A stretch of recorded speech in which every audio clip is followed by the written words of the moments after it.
il y a plusieurs choses que nous proposons. Et pourquoi est-ce qu'on propose la décriminalisation qui n'est qu'un seul des 5 piliers que nous proposons? C'est parce que plusieurs exemples ont montré, notamment au Danemark, que tant que la drogue reste quelque chose de criminel. Alors, je dis pas qu'il faut légaliser, attention. Hein, c'est quoi la différence? Oui. Légaliser, ça veut dire que vous pouvez la consommer comme vous consommez du chocolat, du thé. Et la vendre aussi librement. Et la vendre aussi librement.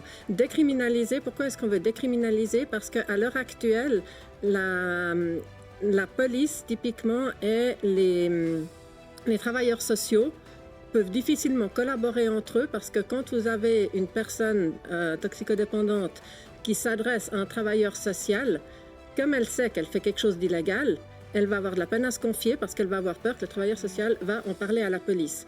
Et donc, si on veut améliorer la collaboration entre les travailleurs sociaux et la police pour pouvoir traiter le problème à la racine et assécher le marché, il faut que les gens qu'on cherche à sortir de là n'aient pas peur de l'un ou de l'autre. Criminaliser, ça ne veut pas dire légaliser. Et les exemples à Zurich et au Portugal ont montré que justement ça permettait de sortir les gens de la drogue et d'assécher en partie le marché.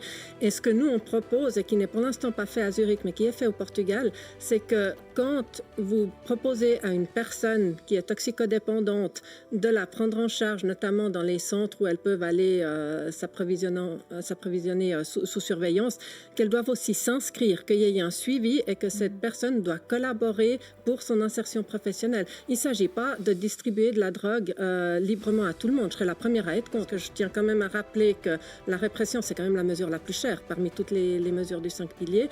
Un jour de prison, ça coûte à peu près 1 000 francs à la collectivité, il faut quand même le savoir. Donc nous, l'idée, c'est que justement, on n'en arrive pas à devoir mettre les gens en prison. Yann.